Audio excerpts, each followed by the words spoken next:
बिस्मिल्लाहिर्रहमानिर्रहीम। अस्सलाम वालेकुम। मैं हूँ ईशा व्लॉगर। आज मैं आपके लिए मटर, गाजर और आलू वाला एक बहुत ही ज़बरदस्त, एक बहुत ही मज़ेदार पुलाव लेके आई हूँ। काफ़ी दिन से मैं कोई वीडियो नहीं बना सकी क्योंकि मेरी कुछ मसरूफ़ियात थी। पुलाव बनाने के लिए सबसे पहले मैंने 3 अदद गाजरें ली हैं। गाजरों को छीलने के बाद मैंने इन्हें मोटा मोटा काट लिया है। उसके साथ ही मैंने 1 किलो मटर लिए हैं। उसके साथ मैंने 4 अदद टमाटर लिए हैं। टमाटरों को भी छीलने के बाद मैंने काट लिया है। 3 अदद मैंने सब्ज़ मिर्चें ली हैं, उनको भी मैंने दरमियान में से काट लिया है। 3 अदद मैंने आलू लिए हैं, उनको भी मैंने छीलने के बाद काट लिया है। 1 अदद मैंने प्याज लिया है।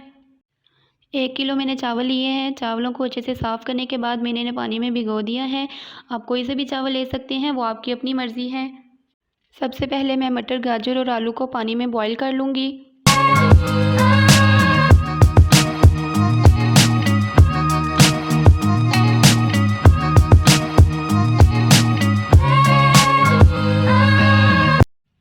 एक चम्मच मैंने लाल मिर्चें ली हैं, 2 चम्मच नमक, आधी चम्मच गरम मसाला, आधी चम्मच दादर मिर्चें, आधी चम्मच मिक्स मसाला और आधी चम्मच बिरयानी मसाला। मैंने किनौर चिकन लिया है। बिस्मिल्लाहिर्रहमानिर्रहीम। सबसे पहले मैंने प्याज को ऑयल में फ़्राई किया है। फ्राई करने के बाद मैंने इसमें मसाले डाल दिए हैं। उसके साथ ही मैंने टमाटर मिर्चें भी ऐड कर दी हैं।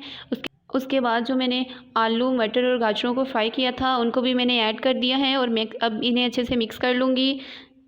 अब मैं इस मसाले को अच्छे से 10-15 मिनट के लिए भून लूँगी क्योंकि मसाले को जितनी अच्छी तरह से भूनेंगे उतना ज़्यादा अच्छा पुलाव बनेगा।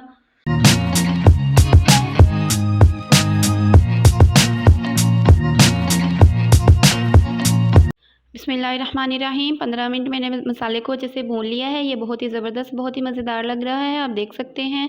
अब मैं इसमें 4 गिलास पानी डाल दूँगी। जब पानी बॉयल हो जाएगा तो मैं इसमें चावल डाल दूँगी।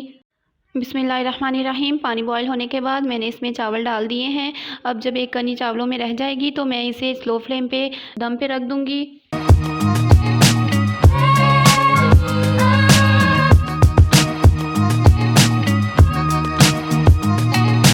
बिस्मिल्लाहिर्रहमानिर्रहीम। चावलों में एक कनी रह गई है। अब मैं इसे स्लो फ्लेम पे दम पे रख दूँगी।